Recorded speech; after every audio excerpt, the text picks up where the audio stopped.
find the one thing that you look forward to doing every day that makes you happy, excited, fulfilled, and empowered. And then once you find that one thing, create a sustainable living from it. And it may not come right away, but if you're diligent and if you plan on being a victor, it will appear. Welcome to the Borderless Podcast, your guide to traveling, investing, and living beyond borders, where we talk about living the life that you want to live, where you want to live it. From beautiful San Miguel de Allende, smack in the middle of Mexico, with your hosts, Jonathan Lockwood and James Guzman. Welcome once again to the Borderless Podcast, traveling, investing, and living beyond borders. This is the podcast where we talk about getting past your borders, moving on with your life in whatever way you feel so moved. My name's Jonathan Lockwood, here with James Guzman. What's happening, James? I'm here. This is we're doing all right. The weather is starting to come around. You know, we got the sun out and doing well. Yes, and we had a great little meetup last night with some local friends. There's a great restaurant I like called Mi Vida, and right away when I went there a long time ago, not after, they have this cool room back there. Yeah. And it's dark wood, and it just looks like a really cool room. And so we get together with other sort of liberty-minded folks there, and your friend Jan van Vliet, is that his name? Yep. He put on a great presentation about just online security, and it was very comprehensive. Yeah, I'm thinking about taking some of that information, making it into a video. There's so much that you can get into with online security as far as, protecting your presence online. And there's so many ways that different people, whether it's public or private, can get into information. So it's something we really got to keep on top of, nowadays. It's interesting because, it's like some of the people present last night, some of their concerns and questions, the truth of the matter is, they haven't been a big concern to me. Mm-hmm. And as the more I listen, the more I think maybe it should be a little bit more of a concern. Yeah. So I'm going to be taking some more time to look into this concept of online security personally. Yeah. So our guest today on the Borderless Podcast is Kallen Diggs. Kallen Diggs is a career strategist and author of the Amazon best-selling book, Reaching the Finish Line. Since the Great Recession, he has helped over 2,000 people reach the finish line in their careers via his book, lectures, and coaching programs. Kallen has helped dropouts, ex-convicts, high school graduates, and even college graduates who wanted to change their career without going back to school. He is also a contributing writer for the LinkedIn Pulse and the award-winning men's magazine, The Good Men Project. Welcome, Kallen Diggs. Thank you for having me. You bet. So just real quick, where are you from? Where have you lived? Where do you live now? All right. So I was born and raised in Philadelphia. I lived there the majority of time. I had some roots in Texas, but I live in Texas now. I live in Austin, Texas, and I've been here consistently for the past 3.5 years. Okay, very good. And you love Austin? Not anymore. No? Okay, all right. Okay. Well, anyway, it's one of the coolest cities in the U.S. from what I understand. It's the only cool city in the U.S. I've never been to for whatever reason. But let's talk about your book. This is what's so exciting. I watched a YouTube video in which you had a presentation that basically focused on your book. And again, the title of that book is Reaching the Finish Line. At what point did it occur to you this book needed to be written? Absolutely. So, Jonathan, ever since the Great Recession, I've helped over 2,000 people reach the finish line. But the problem was I was getting overwhelming responses of people asking for help. And simply, it's just one of myself, and I couldn't help everybody. So I always told myself, well, eventually I'm going to get towards writing a book. So that way it could be a quick resource tool for anyone who needs career guidance. So that's why I wrote the book, Reaching the Finish Line. It's a very comprehensive book. It covers a lot of different facets depending on where you are. Some people without a high school diploma or without a college degree. Or people, like I said, as even they graduated from college, but they want to change their careers, but they want to go back to school. Yeah. How did you get into this kind of career counseling type thing? That's a great question. So it all started, so my grandfather raised me. He raised me when I was young, and he had a lot of wisdom. So I was very privileged to be a recipient of that wisdom. And he came from a very hard background. He was born and raised in the Great Depression, so he had a lot of ideas. And one thing that was unique with him was he was while everyone else was failing, he was prospering in the Great Depression. And basically, what he taught me is thinking outside the box. It's just thinking about things differently. A lot of us get stuck in a conventional mindset, and we tend to do what everyone else is doing, kind of following the herd. And what kind of sets you from the crowd is by thinking out the side of the box and thinking differently. So one thing for me was it was actually quite funny.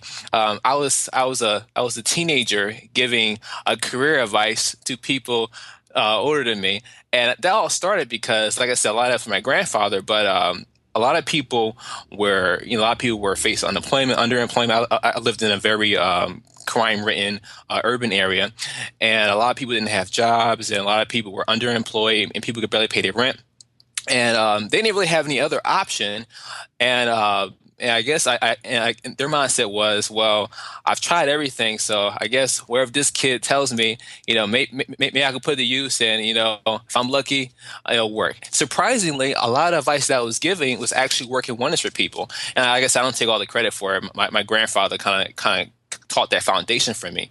But from there, I said, you know what, this is something that I potentially can leverage in the future. And outside of writing, which I've always succeeded from school into now, and between this, which I've been doing very successfully, even since I was younger and since the Great Recession, that's how I've helped over 2,000 people reach the finish line. And really, I don't have to be kind of the guru to it. Like I said, it's all about people thinking differently. Mm-hmm. Well, that sounds exactly like what we talk about here, outside the box or beyond the borders. That is the subject of this podcast. So I thought you'd be a great guest. People definitely need to check out this book. There's all kinds of practical things that you can do. He gives you specific examples and things that you can do to change your career or cut down the amount of time that you need to go to college and work from home. All different types of examples. But I also noticed that a lot of the book is based on kind of an attitude change or something within yourself. So it's about achieving your goals. What would you say is a checklist to know whether or not that you're ready to start achieving your goals? So there are some factors that prevent people from reaching their finish line, and one factor is they're not ready. The lack of readiness. And some people tell themselves that they're ready. They may convince others. They may sound persuasive, but being ready, it's a mindset. You have to be mentally determined that you're going to follow through on your goals. And a lot of times people are not ready because they fear the unknown. And the reality is, in life, there's always going to be the unknown. So, for example, we may know that we have to go to work tomorrow, but we don't actually know what's going to happen when we leave our house until we get to work. We could have a flat tire. There could be a traffic jam. We could see a friend that we haven't seen in a long while. Those are the small details that we don't know about, and that's the unknown. But what prevents a lot of people is they want to know every single detail prior to embarking on that journey. And that's one thing that prevents people from getting there. And like I said, the reality is that's impossible. You're never going to know every single detail. Another thing is people are impatient. So they want instant gratification. Unfortunately, that's why a lot of people play the lottery, because they think that, they want to do the least effort with the maximum return. Mm-hmm. And fortunately, success is a journey. And success, and in order to have success, you have to learn delayed gratification. And it's by doing gradual steps. It's by being consistent. And that's how a person will start realizing success. And another one, and maybe this could be the final one, is motivation. And a lot of people are maybe motivated, but a lot of people don't have motives. So people may say, I hate this job. I hate this job.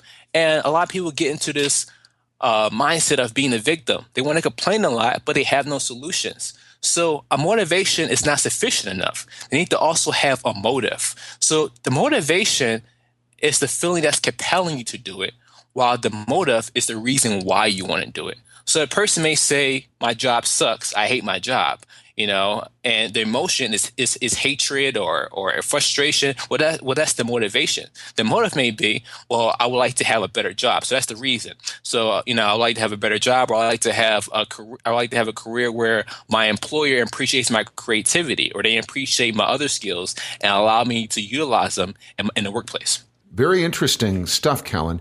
I noticed another checklist, though, that you had in the introduction to your book for a person to determine whether they really are ready to move forward. And the first question you ask is, are you spending time with the wrong people? How does that play in? Absolutely. So if you want to be successful, you have to upgrade your peer group. If you hang with a bunch of people who are negative and they're nobodies, well, chances are you're going to be a nobody as well. So if you want to have success, you should hang with successful people. And that's something that prevents people from getting ahead. Because how can you, a lot of times we thrive on something called accountability. People have accountability partners. People may have a mentor, they may have advisors. Well, how can you thrive if the people you're hanging out with are pushing you down? Mm-hmm. So if you want to achieve success, well, you need to surround yourself around successful people. And even if it's just somebody who's more successful than you are, well, that's a start. You don't have to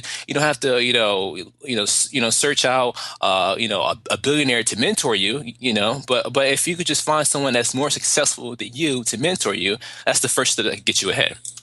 I can remember hearing this advice many years ago and instantly feeling terrible about the idea of,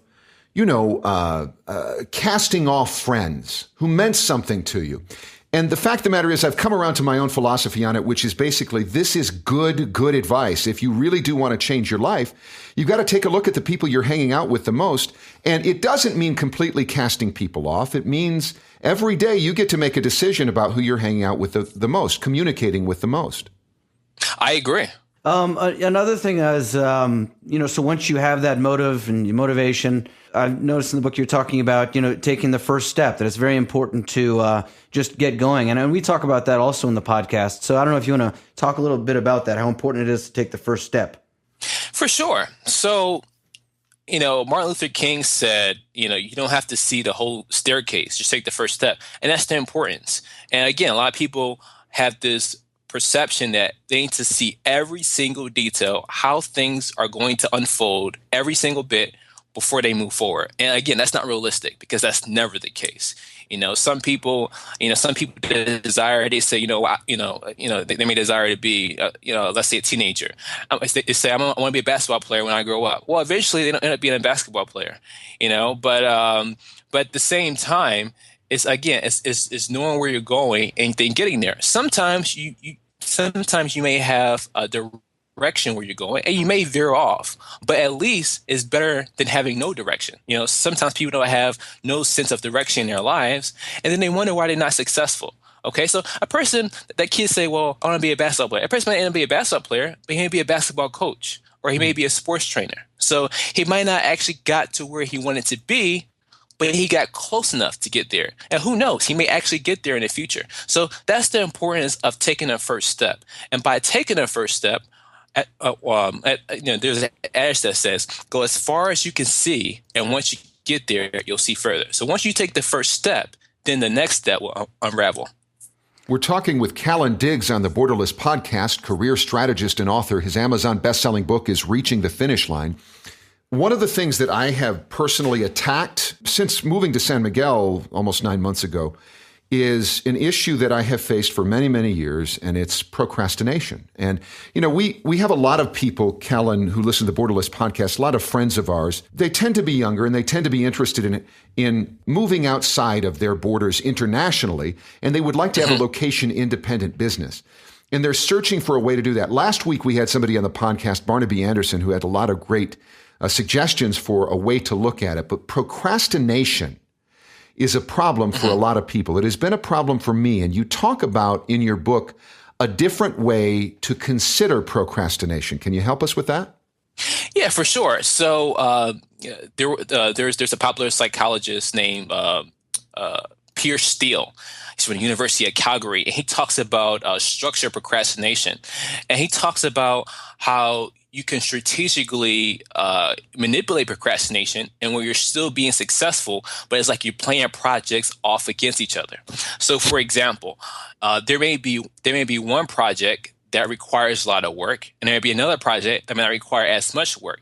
So instead of not getting started off all, you basically start on the hard project, and then once you kind of get frustrated with that, you go on to the other project, and you kind of go back and forth. But as you're going back and forth, you're making progress, which is much better than not doing anything at all. Most people, when they procrastinate, instead of being productive, they'll watch TV, or they'll go to the bar, or they'll get drunk, you know. So they're not being productive at all. They're actually being unproductive. But that's a creative way, and where a person can use procrastination in their favor. What is the MTO technique? That's something that I crafted. I actually kind of manipulate that in a way. Originally, it was from Raymond Aaron, who's a very successful personal development coach in Canada. But I kind of refined it. So I call it the 3M metric. And basically what the 3M metric is when you set parallel goals. So the 3 M's is minimum, moderate, and maximum. So initially, when people set goals, they set it on a pass or fail model. So a person may say, I want to lose 30 pounds by a certain date. And usually that sets them up for a pass or fail. Well, if they lose 30 pounds by that date, well, they're successful. And if they don't, then they're unsuccessful. Well, the thing about the 3M metric is you're creating 3 different metrics, which is setting yourself up to succeed. So, for example, let's use the same example of weight loss. A person may say, well, I want to lose 30 pounds in 3 months. I want to lose 30 pounds or in 2 months. I want to lose 30 pounds in 1 month. The M is the minimum, which is the absolute, which you absolutely believe you can achieve. So for that person, they may say, well, I could, within 3 months, I can lose 30 pounds. The second M is the moderate, which is a realistic result that you believe you can achieve. Using that same weight loss example, the person may say, well, I probably could lose 30 pounds in 2 months. And then the third M, which is the maximum, is the result that you can achieve that will actually surprise you. So something that's kind of you really don't believe, but it will actually surprise you if you achieve it. And that would be for someone, losing 30 pounds in 1 month. So the thing about this 3M metric, gentlemen, is whichever metric you achieve, you're still successful. As opposed to the traditional model, if you don't achieve that one result, you fail. So basically, it's setting yourself up to succeed. All you need to do is meet one metric to be successful. That's excellent. I love that. It seems pretty simple, but I don't think I've ever actually heard it put that way before. Very interesting. Kallen, I'm probably a little bit older than you. And when I was growing up, there was no question about it. A person would not have any hope for success in life if they didn't go to college, or at least this is what we were told. Now, in my case, I didn't end up going to college, and things worked out rather well for me. What are your thoughts today on the subject of college education? I think college education is important in specialized professions, but I don't think it really has any place, for the most part, in non-specialized professions. So if a person wants to study medicine, law, or engineering, absolutely, the person should go to college. It'll be worthy of the investment, and they don't have much of a choice anyway, because if they want to be a doctor, it's mandatory that they go to school to be a doctor. So I think that's important. If a person wants to do something like music or art or something of that type of major, I think the person needs to take a second thought if college really going to be worth it. When it comes to music, there's a lot of great programs like the Curtis Institute of Music, which is actually a program in Philadelphia, where it was a tuition-free program, and where if a musician wants to, be accepted, all they have to do is audition for it. And if they get accepted, they get the whole program is tuition-free. And there's other schools like that, like the Yale School of Music, and there's other schools that offer these tuition-free programs, not only music, but arts and other different types of majors. So again, college education is important when it comes to specialized professions, but any other major, I think, is worth a second thought. Excellent. Well, I appreciate your comments on that. We're going to take just a moment here and say hello to our sponsor. Today's Borderless podcast is brought to you by the Condescending Group, your online guru for the art of feeling good for no legitimate reason. You know, Global Condescension 2015 is come and gone, but our friends at the Condescending Group are already planning for next year. The big secret, and I can tell you this, you heard it here first on the Borderless podcast, is that they have a juicy new city in mind to host it, Havana, Cuba. I know what you're thinking. As magnificent as it would be to visit this collectivist paradise, it's not yet legal for Americans to go there. But the Condescending Group has faith that this ghastly law will be lifted in time for next year's Global Condescension Convention. Plan now to get very sick or get those tonsils removed next February when there'll be free healthcare in Cuba. It'll be a golden time to bask in the wonderful, loving glow of the cradle of caring. Get your tickets now at thecondescendinggroup.com. The Condescending Group, they care more than you. Okay, we're back with our guest, Kallen Diggs, career strategist and author on the Borderless podcast. Kallen wrote an Amazon best-selling book called Reaching the Finish Line. And he has helped over 2,000 people reach the finish line in their careers via his book. He gives lectures. He has coaching programs. And what else do you have to talk to us about today, Kallen? What are you working on right now, for instance? So one thing I could tell, one thing perhaps I could offer to your listeners is, a lot of people have this mindset, and just kind of maybe additional background. I haven't lived in the U.S. all my life. I've lived abroad as well. I mean, I've lived in the U.S. most of my life, but I've lived abroad as well. And I think it's a great opportunity for people of any age to take advantage of. One thing that I suggest is for people who are not sure if they want to go to college or not, is take a gap year. Now, usually people could take gap years either prior to going to college, or they may take it in the middle of their college programs. They may take it after sophomore year. Well, the thing about a gap year is it gives you an opportunity to go abroad, whether you want to study abroad or whether you want to volunteer abroad or actually work abroad, getting paid. It gives you the opportunity to expose yourself to a different culture, to different immigrant populations. And not only is that helpful for you personally, but that's also helpful for you professionally. Develops your business skills. And there's statistics that have shown that people who have either spent time abroad and versus people who haven't are actually more successful because they have a better business acumen. Yeah, that's great advice. I did go to college. I went later on in life. I actually went to the military first for 4 years. But I could say that, in comparison with the other people that I went to college with, I was much more interested in the subject material. I learned a lot. I actually wanted to be there. A lot of people, when they come straight out of high school, they're not sure what they want to do. They're kind of preoccupied with other things. So I know that just taking a little, going a little later on in life was really helpful for me. And who knows? They may actually, whether let's say it's a place like Mexico, like your gentleman, all right, or let's say it's a place like Brazil, or let's say it's a place in Thailand. Who knows? They may actually like it, and they may actually maybe they want to create a business. Maybe they see there's a problem there, and where they can offer a solution. A lot of people have this mindset that the United States is the best country in the world. Right. The U.S. is not the best, nor is the worst, but there are better countries. Mm-hmm. But if a person wants to stay here, then there are opportunities that they can take advantage of. So not only, we're talking about college a lot, but in your book, you also talk about high school. There are people that, for whatever reason, they didn't finish high school. And so you give some options and try to tell people that, all is not lost, that you can do some things even if you have not finished high school. And you even give a list of some very successful billionaires and millionaires that did not have high school diplomas. Indeed. And a person can start anywhere. All it requires is the commitment. So, for example, there are things like a mine shuttle car operator, or a person could be a gas compressor. And these are two careers that do not require a high school diploma. They are blue-collar careers, but do not require a high school diploma, and they pay anywhere between $35 to $40,000 a year. Now, that's a good salary considering that most people without a high school diploma usually make under $27,000 a year. So those are just two examples to show that, if a person, let's say if it's a woman, let's say she got she got pregnant early, or let's say it's a person who did something wrong, they got incarcerated, and now they're getting back out without a high school diploma. Where there are other options they could take advantage of to reach their finish line.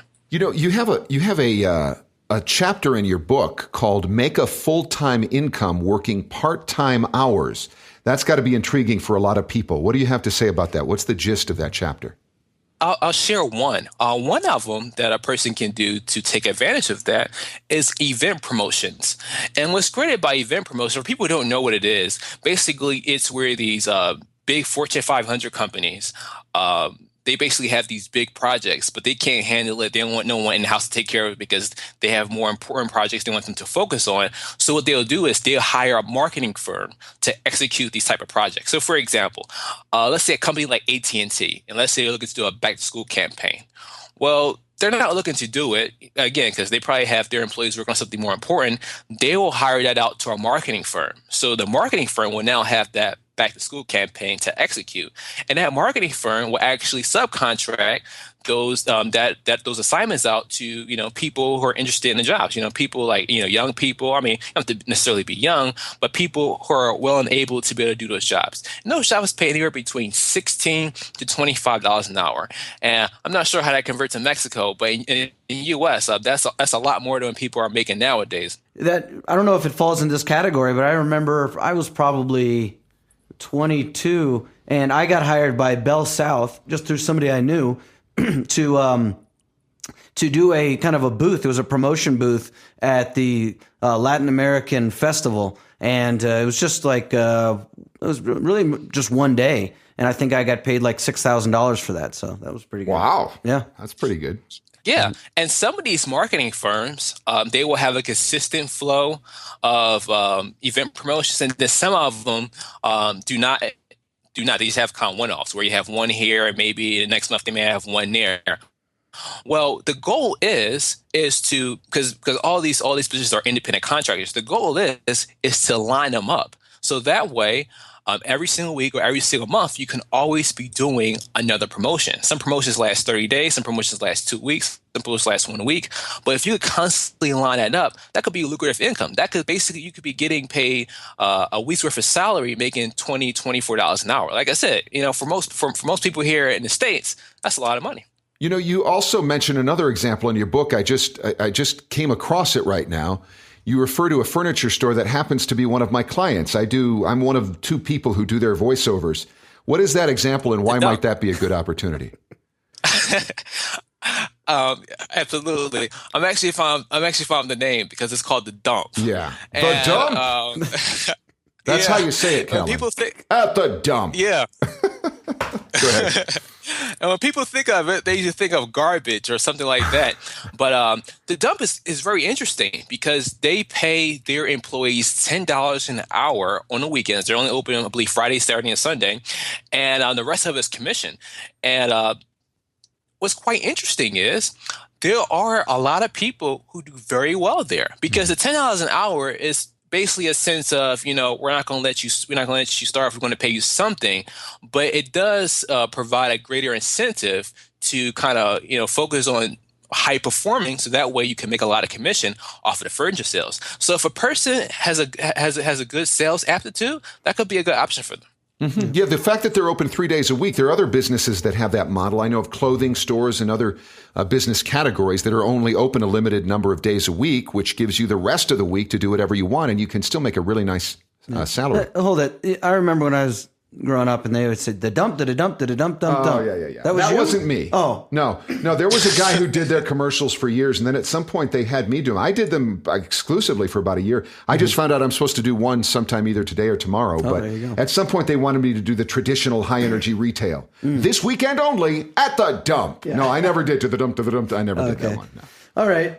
So we've talked about alternatives to college, but we also mentioned that, you mentioned that there are jobs that it is necessary. And you also write about some ways that you can go to college for free or finish in a much quicker way. So I don't know if you want to talk a little bit about that. Sure. So a lot of people they do not want to spend 4 years. And because, let's face it, 4 years is quite a bit of a time investment. And a lot of people are unaware that they can get their bachelor's degree in 1 year. Now, there is something to it in where the library of majors is not vast. It's more limited of what you can study. But if a person is not picky, let's say a person say, well, you know what, I just want to get a college degree because most employers out there, they want you to have a college degree anyway. And that's true in some instances. But if they want to go that route, there's something that's called credit by examination, and where they can take CLEP courses and DSST courses. Basically, what they're doing is they're testing out of subjects. So people could study something like liberal arts. They could study computer science. They could study criminal justice. These types of majors, and where throughout the whole course curriculum, they test out of every single subject. And these courses cost $85, and they could be taken at their local university or community college. And that can be a great way to finish college very early, and not only finishing college early, but saving a lot of money. Because let's face it, a lot of these students, they get in student loan debt. They end up $35, $40, $50, $70, $80,000. And unfortunately, some students are going to end up dying with their student loan debt because it's too much. It's atrocious. So by them doing the credit by examination, they can get their bachelor's degree for less than $10,000. Mm-hmm. I actually did that. I clipped out of a lot of courses, but I remember one that was really good for me was Spanish. I speak Spanish. So I clipped out of the Spanish course, and I think I got like 12 credits in half an hour. Wow. That's great. Yeah. One of the things I notice on your chapter, work from home for the rest of your life, which is something that people are interested in who listen to the Borderless podcast. They want the idea of being able to work from home or having a location-independent business. And by the way, folks listening to this, Reaching the Finish Line, Kallen Digg's book, in case you think he just skims over some of these subjects, he doesn't. It's very comprehensive. He's got lots of lists and great ideas for you. But what I thought I would like to talk about is some of the practical ways that working from home really helps you save money. How is that? If a person has kids, well, definitely they don't have to worry about childcare expenses. If a person lives in a big city, here in Austin, traffic is horrible. That's one of the reasons why I don't like it anymore. Because initially, I used to always come down here with my grandfather for the summertime. We always spent the summer here, and I enjoyed it. It was amazing. It was much different. But now traffic is horrible. So one thing that can be helpful is they don't have to worry about commuting costs. When it comes to traffic, to get 3 miles here during rush hour, it takes about an hour and a half. So that can definitely be a pro as far as saving on commuting costs, saving on childcare expenses, also saving on eating out. A lot of times people, go to their brick and mortar places to work. They usually go to lunch and they go to these restaurants and pay between $10 or $15 a meal. Well, it's much more convenient than just make a meal at home, which could also save you money as well. So those are 3 ways that people can save money by working from home. It reminds me, I was watching this interview with Richard Branson, and he's like, laying in his hammock in Necker Island, and they're starting out the interview. And he says, yeah, I've always been very lucky to be able to work from home, as he's on his iPad in a hammock. So, that's great, Yeah, that's what he does. Yeah. And there's And there's nothing wrong with that. I mean, everyone works differently. No. Some people work better in an office environment, and then some people work better, at their home office. And everyone is different. You have some people, you have employees. They want to work for someone. Some people want to work for themselves. So you really just kind of have to find what can you look forward to doing passionately every morning. Because for myself, I'm just like the reader who desires to work from home, I prefer to work from home because for me, it's easier. I can concentrate and I don't have to worry about office politics in that matter.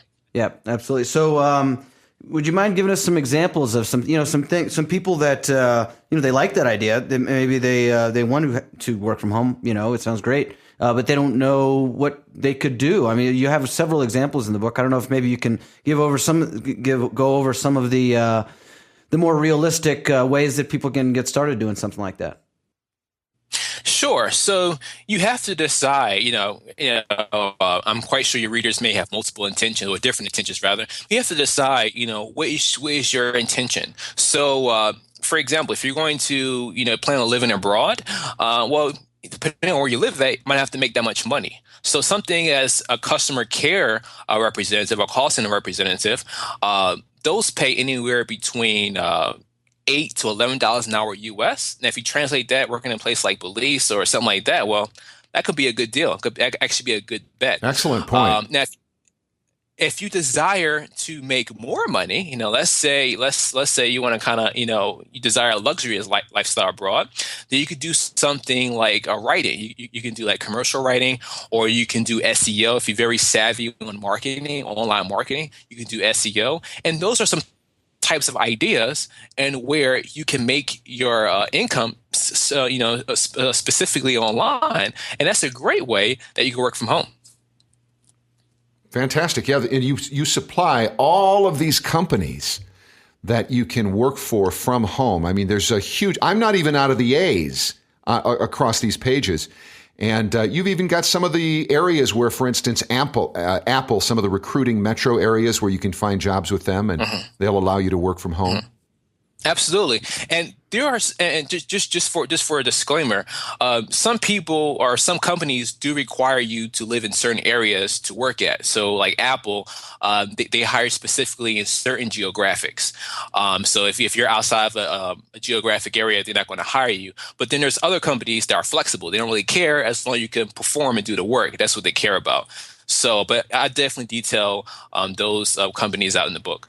Right, and then also ways that you can make money in real estate without a license. So here in Mexico, you can be an agent without a license, but then you have all kinds of different examples of not even being an agent, of ways to make money.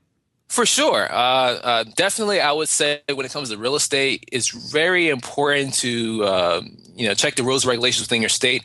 I did some investing in California, and that's been probably a nightmare. I would never invest in California ever again because, I mean, number one, it's not pro-business. You have to pay $900 a year just to maintain an LLC.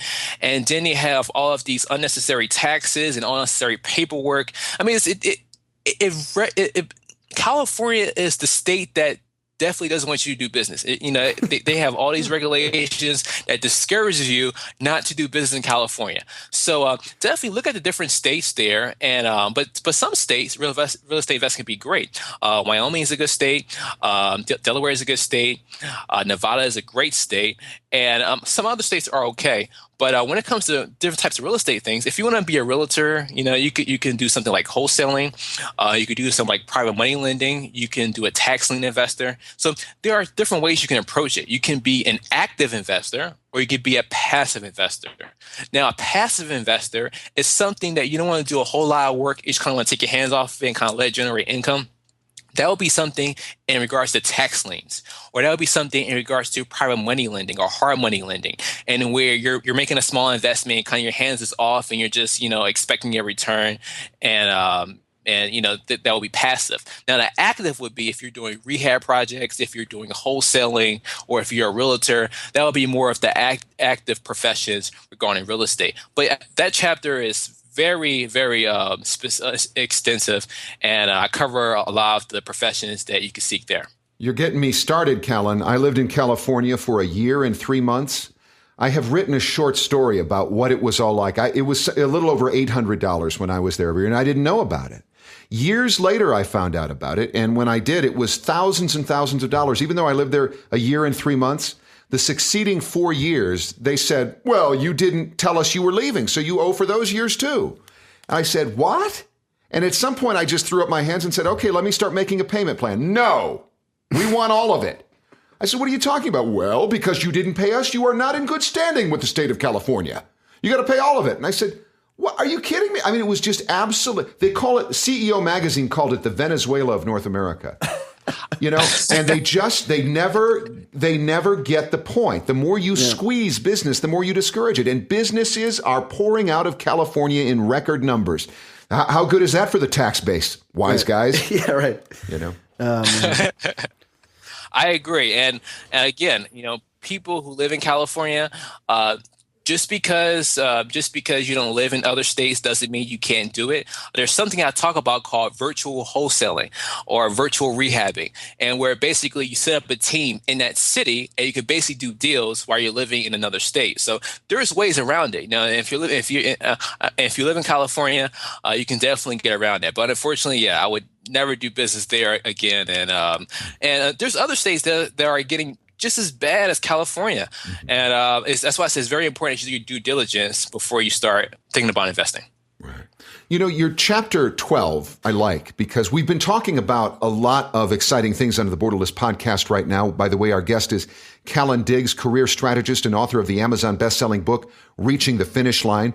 So we've talked about a lot of ideas that people might employ in their life if they have an interest in changing their life, if they have an interest in taking their life into their own hands, living differently, thinking outside of the box or beyond their borders.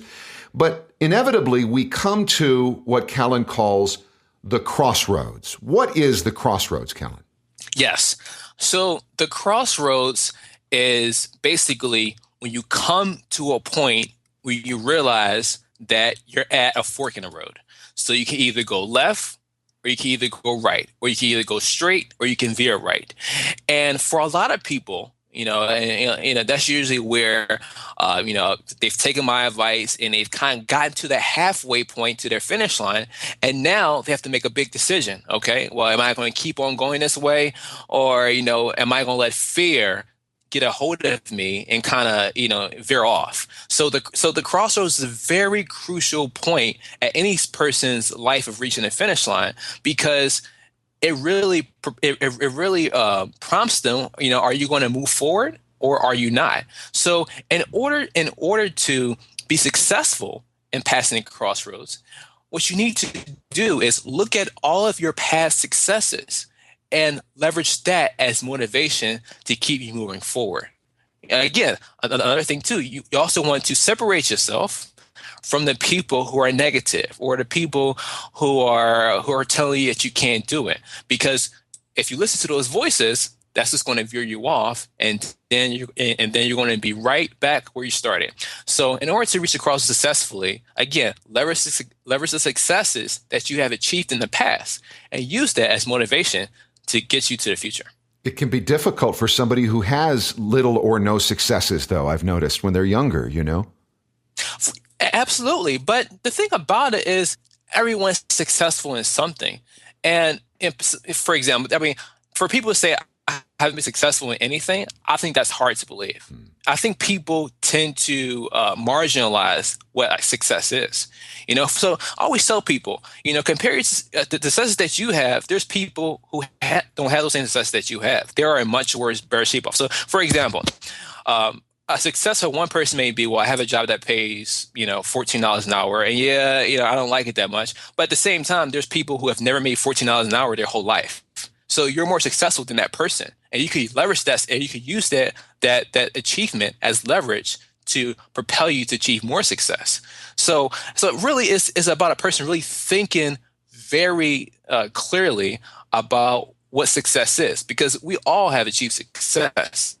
It's just about realizing what that is and using that as leverage to get us ahead. Yes, leveraging those accomplishments. And then a lot of people just give up, right? And some people give up sooner than others. Yeah, and what's interesting? A lot of people play the victim mentality. I was on InfoWars several weeks ago, and I got a lot of comments of people saying, "Well, it's just not fair. It's all a sham." The thing about it is, I'm not going to ignore that there are problems within the states. I'm not going to ignore that. But however, it's up to you to decide, are you going to be a victim of that problem, or are you going to be creative in your mindset to find a solution to that problem? And for example, you'll have Black people who will say, it's white privilege. They'll use that excuse. But then you'll have white people that say, oh, well, Black people get all the free money. So really, it's at the end of the day, right.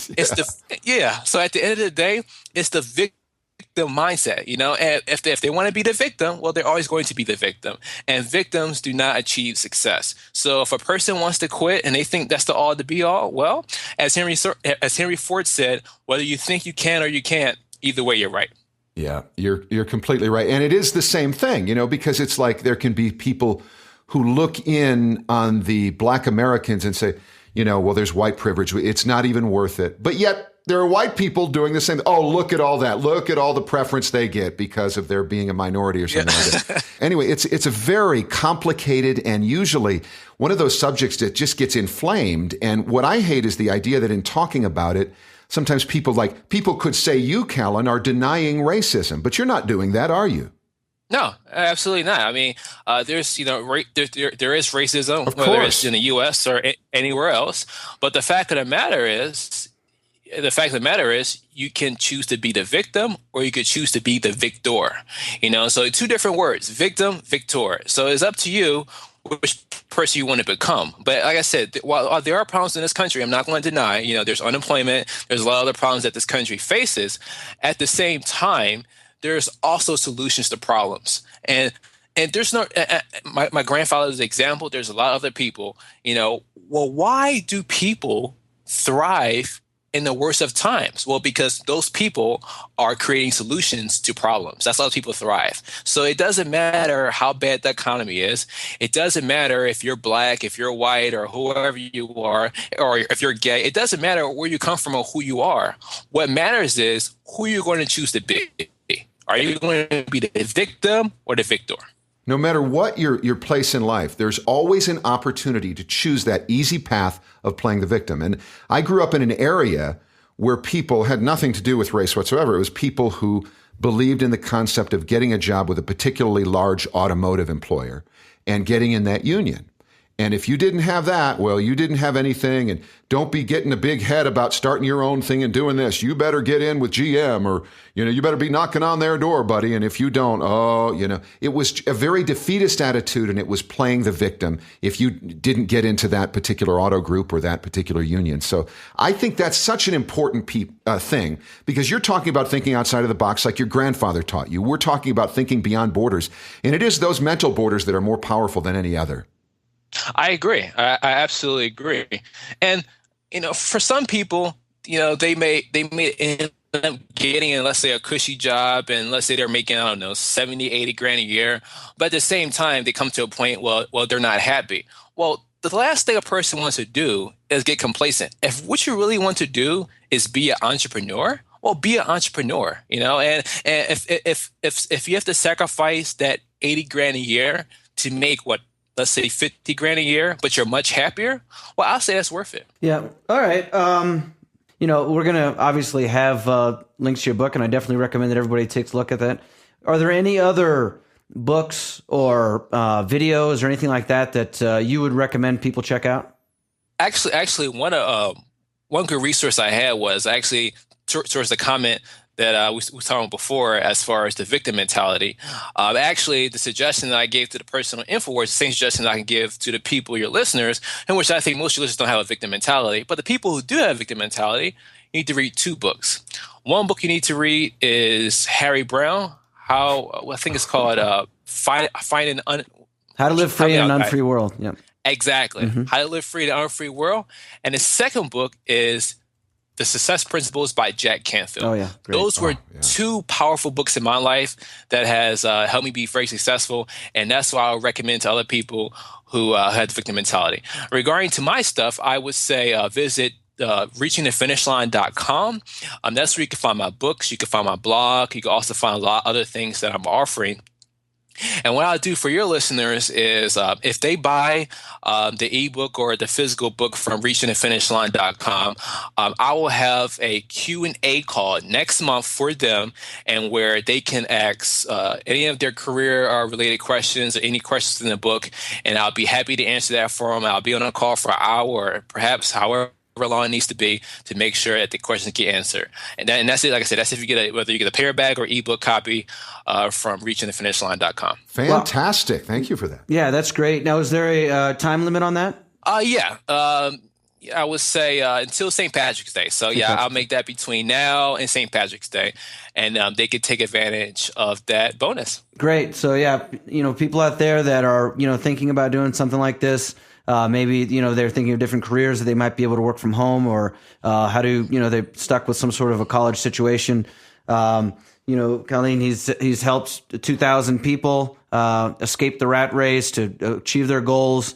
So, this is a great opportunity to get this book and then, talk with him for an hour, and you can have somebody actually there to guide you through it.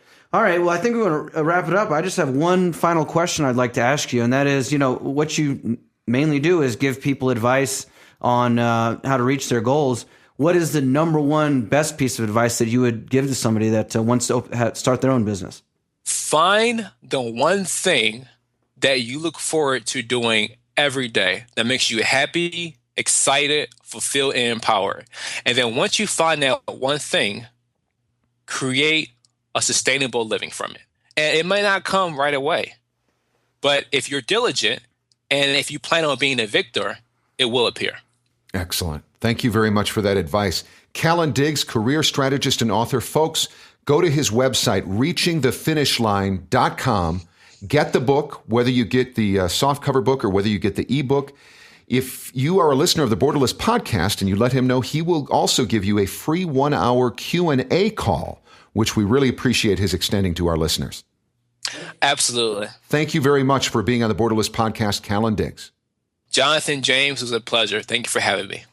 I really like that guy. I think Kallen Diggs was a great interview for the podcast. Yeah, he sure was. I mean, it's right. He's talking about a lot of things that people need to do if they want to get started on living borderlessly. So, and that was very nice. I don't know if you're like me, you like the synergy that can happen when you're talking with someone who knows what they're talking about and can give you ideas. So I thought it was very nice of him. If you buy his book, Reaching the Finish Line, go to reachingthefinishline.com.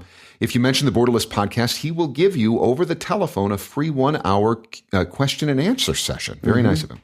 Yeah, great opportunity. So the other thing that we would like you to do is rate, review, and subscribe to the Borderless podcast. It's easy to do. Go over to iTunes and do it for us. That would help us quite a lot. And what else can they do? And also just go to the borderlesspodcast.com website. And, if you're not on the mailing list, to sign up for the mailing list, subscribe on iTunes, and follow us. If this is the type of material that you want to hear, then we will be putting one out each week. So, another Borderless podcast coming up next week. Thanks for joining us for the Borderless podcast, traveling, investing, and living beyond borders.